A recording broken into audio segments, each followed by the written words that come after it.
Hello, dear ones. Welcome to the Indigo Rose Lounge. Put your feet up.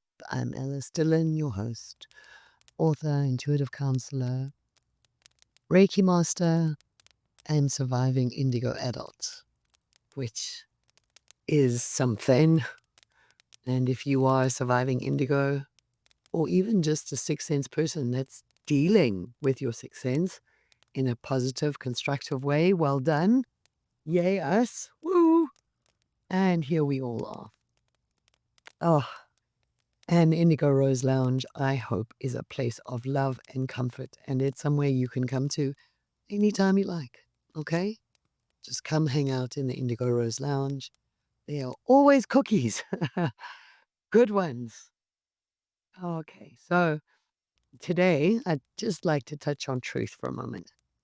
I know truth, such a big subject. So there was a time, okay, let's just admit that we're in a time of the war of the worlds, if you like. We are in a battle between light and dark, and we are in a battle between us and them. Yeah. I mean, it is. It is going on.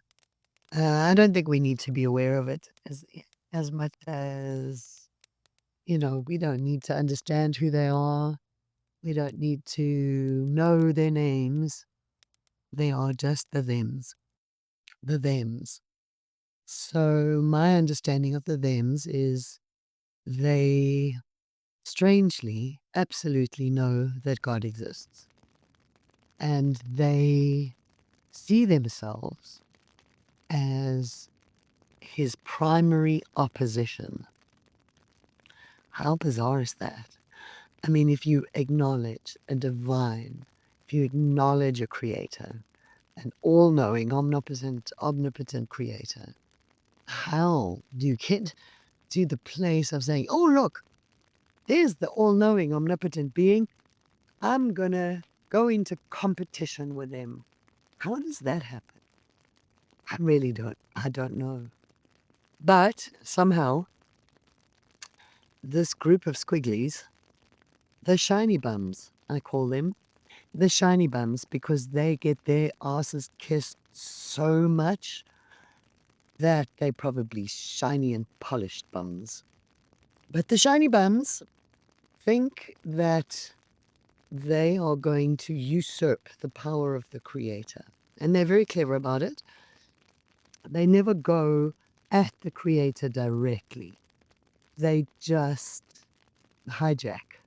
So they hijack any operation that is an organic outcome of the work of the creator in humanity. So they hijack whole religions. They hijack truth and terminology even, You'll find so much biblical terminology or spiritual truths that they've hijacked and twisted. So they're pretty merciless, they're a bit manipulative, and their goal is dominance. They want to beat the creator at his own game. Okay. I don't find it particularly interesting what they do because my path is mine and I'm going to be true to me. There are some rabbit holes that can take you down dark paths where you can figure out what these people are about. There is a woman, a researcher, Janet, that did a whole series called Fall Cabal that you can find on places like Odyssey, I think is still. Anyway, there are places. If you want to go down that rabbit hole, go for it. There are places to find information on these shiny buns, the squigglies. But ultimately, they don't win. We know this. We know this. We've got the end of the story already. Love wins, always does, always has. The shiny bums will try though, and they're trying very hard to win the race for dominance and for ownership of the planet and everything that's here. And so the only thing, and we can't do anything about them. Like here I am, my little self with my little voice. All I can do is be the best me I can be. I can have the best human experience, the best love would human experience possible. And in that small way, I defy the thems. Okay. But it's one of the things that is very precious that we all need to really honor is truth. Truth isn't subjective. Truth is its own self, and it always has been. As a sixth sense person, you will know, and you can learn, if you don't already know, you can learn to identify truth when you hear it. It has a frequency. The best way I can explain is like a tuning fork, like when a guitar is untuned, you can hear a dead note. That's not truth. Truth resonates. You can hear its resonance when it's spoken. The best place for me to know if something is true is if I speak it. If I speak it, I can feel immediately the resonance of it. I can say, your name is Joe. And as I speak it, I know if that's true or not, because I feel it in a different part in my body. Our experiences all may be unique about this. Some people have ways of experiencing truth that are visceral. Some people experience truth, or enlightening truths, really high frequency truths. Those always come with goosebumps. High frequency truths on the hit.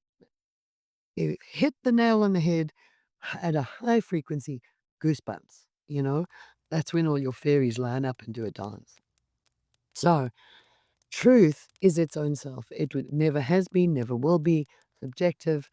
It's never going to be something else. And as a sixth sense person, it's very easy actually to learn how to hear truth. Normally, helps to have someone to work this with. So if you have a study partner in the sixth sense realm, just get them to play the game with you. Get them to play truth or dare, if you like. No, not really. Truth and untruth. Get them to tell you something true and feel what that feels like, and then get them to tell you something that isn't true and feel what that feels like. And then so on and so forth. Yeah. And then tell you 3 untruths and tell you 1 truth, and here we go. So we should develop a game like this. This is true. That's not true. That would be a great way actually to hone a lot of people's abilities. True, not true. So that you can learn. You can learn the frequency of it. My sensei, a beautiful woman, shining, sparkly spirit. She always would pause. I would ask her a question, and she would take a breath and then answer.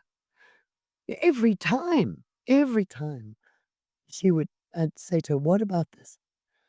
She'd take a breath, and then she would answer. Eventually, I said to her, "What are you doing when you do that? What are you doing? What is that breath about? What are you breathing?" She said, "I'm finding the answer in my being. I'm finding the resonance of it in myself." And then she would come back with the answer.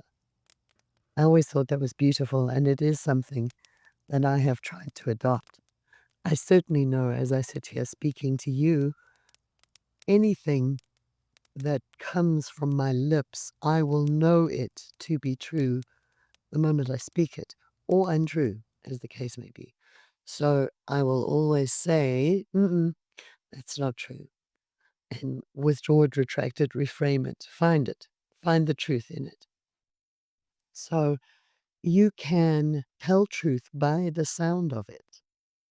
You can find the resonance of truth, and then you will always know what is true. It may mean you might need to be centered and grounded and present in order to hear the truth. But when you're in that state, the truth will stand out for you. There we go. Lots to look forward to. Love always.